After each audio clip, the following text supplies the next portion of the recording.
है एवरीवन। आप सुन रहे कहानी माफिया किंग, जिसे लिखा है दिव्या सिंह चाहत ने और इसे आवाज़ भी दिव्या सिंह चाहत ने ही दिया है। तो चलिए शुरू करते हैं। अब तक आप लोगों ने सुना कि सामंत गोयल की बातों को सुन उसके सामने ही बैठे बाकी एजेंट जो थोड़े अवाक से थे, तभी उनमें से एक ने कहा, सर आगे क्या हुआ? वो दोनों बच्चे कौन थे?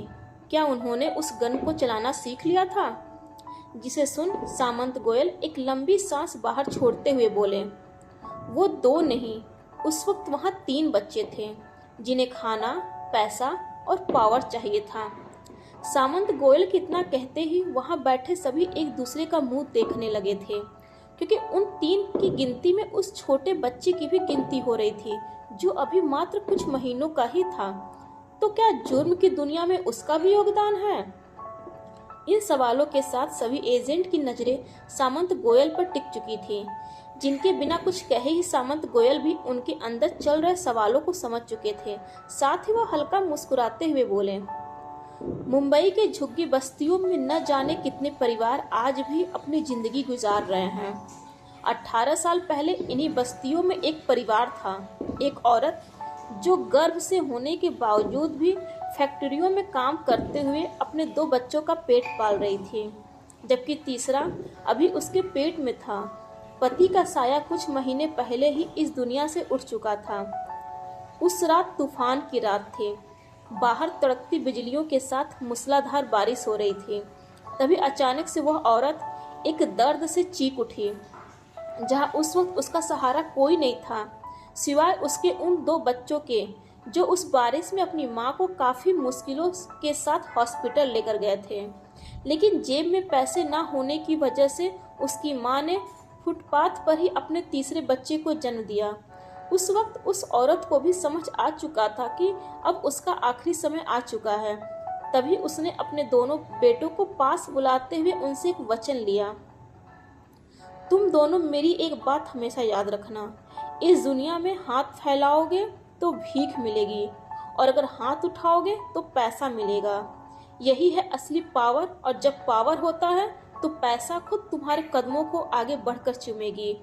आज तुम दोनों मुझसे वादा करो, तुम दोनों इस दुनिया का सबसे पावरफुल इंसान बनोगे। उस वक्त तुम दोनों के पास पैसा और पावर दोनों होना चाहिए। वादा करो मुझसे कि मेरी इस आखिरी इच्छा को पूरा करोगे। उन दोनों बच्चों ने जैसे ही अपनी माँ के हाथों में हाथ रखते हुए बोला, हाँ माँ, हम वादा करते हैं। तब तक उनकी माँ ने अपनी आंखें बंद कर ली थी। सामंत गोयल भी इतना कहते हुए शांत हो गए। जहां उनकी अचानक की चुप्पी वहां मौजूद एजेंट के अंदर खलबली पैदा कर रही थी। तभी एक एजेंट ने तुरंत बोला, सर आगे क्या हुआ? वो दोनों लड़के क्या सच में पावरफुल इंसान बने? उस एजेंट की बातों को सुनकर सामंत गोयल ने भी अपने लिए एक कुर्सी सीधी की और उस पर बैठते हुए आगे कहा, उस वक्त उनकी मां ने तो बस मंजिल दिखाई थी, जबकि रास्ता उन्हें खुद चुनना था। वो कहते हैं ना, जिस चीज को तुम जितनी शिद्दत से चाहो उसे पूरी कायनात मिलाने की साजिश करती है। ठीक उनके साथ भी यही हुआ। कुछ महीनों बाद ही यशवर्धन ठाकरे के बढ़ते कारनामों को रोकने के लिए कुछ ऑफिसर्स ने जाल बिछाया, लेकिन उसे उन्हीं लड़कों ने बचा लिया था। जिसके आगे क्या हुआ ये तो आप सभी जानते ही हो।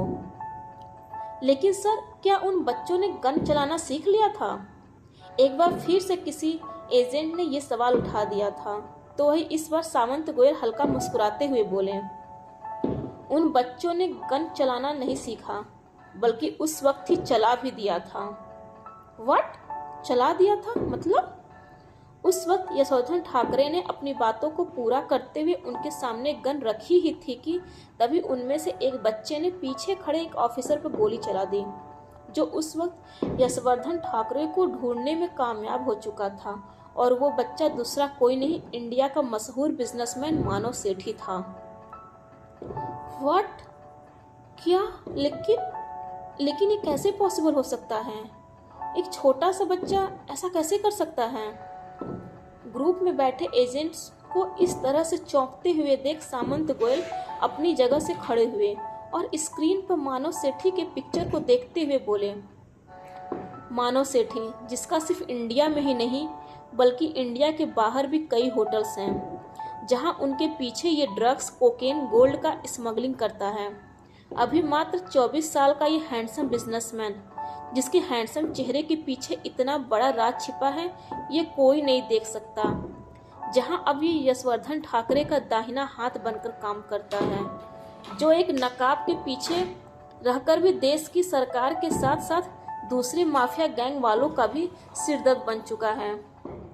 क्योंकि यह बात हम सभी जानते हैं कि इन माफिया गैंग का बिजनेस सिर्फ समुद्र के रास्ते से ही पॉसिबल है, लेकिन मुंबई के पश्चिमी तट पर सिर्फ मानव सेठी का राज चलता है। इसके रहते दूसरे गैंग वालों को अपने माल का एक्सपोर्ट इंपोर्ट करने में काफ़ी दिक्कतें आती हैं, और अगर वो अपने माल को दूसरे रास्ते से भेजते हैं तो उन्हें पुलिस से पकड़े जाने का खतरा रहता है। यहाँ तक कि समुद्र की मछलियों को भी तट तक आने के लिए मानव सेठी की परमिशन लेनी पड़ती है। तो अब आप लोग खुद ही बताइए कि मानव सेठी एक नायक है या खलनायक। सामंत गोयल के इन बातों को सुनकर वहां एक चुप्पी छा चुकी थी, जिसे देख सामंत गोयल थोड़ा हंसते हुए स्क्रीन पर दूसरी पिक्चर को स्वाइप करते हुए बोले, खैर इसे भी आप लोग पहचानते ही होंगे।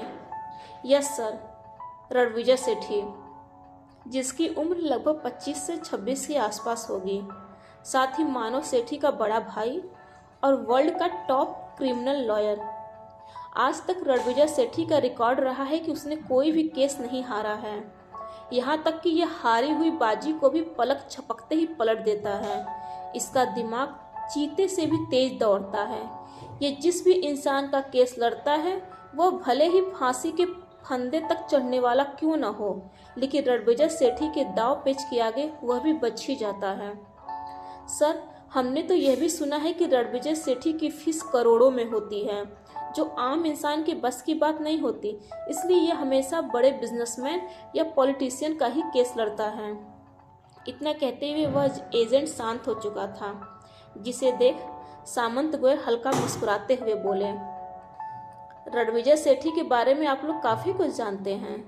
चलिए बाकी बातें मैं बता देता हूँ। रणविजय सेठी क्रिमिनल लॉयर के साथ साथ कोहिनूर होटल्स के मालिक यानी कि अपने भाई का पर्सनल लॉयर भी है, जिसकी छत्र छाया में होने की वजह से आज तक मानव सेठी कानून के हाथों में आने से बचा हुआ है। उसके अगेंस्ट अरेस्ट वारंट जारी होने से पहले ही उसके बेल का पेपर रेडी हो चुका होता है, जो सिर्फ रणविजय सेठी की मेहरबानी है। तभी स्क्रीन पर तीसरी पिक्चर स्वाइप होती है, जिसे देख सामंत गोयल अपनी बातों को जारी रखते हुए आगे बोले, ये है अगस्त्या सेठी, रणविजय सेठी और मानव सेठी का सबसे छोटा भाई।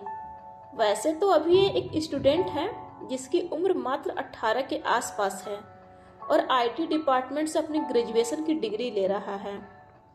लेकिन आप लोगों को इसके मासूम चेहरे को देखकर धोखा खाने की जरूरत नहीं है, क्योंकि अगर सांप का जहर किसी की जिंदगी ले सकता है तो सपोले को भी कम में आंकना अपनी मूर्खता ही होगी।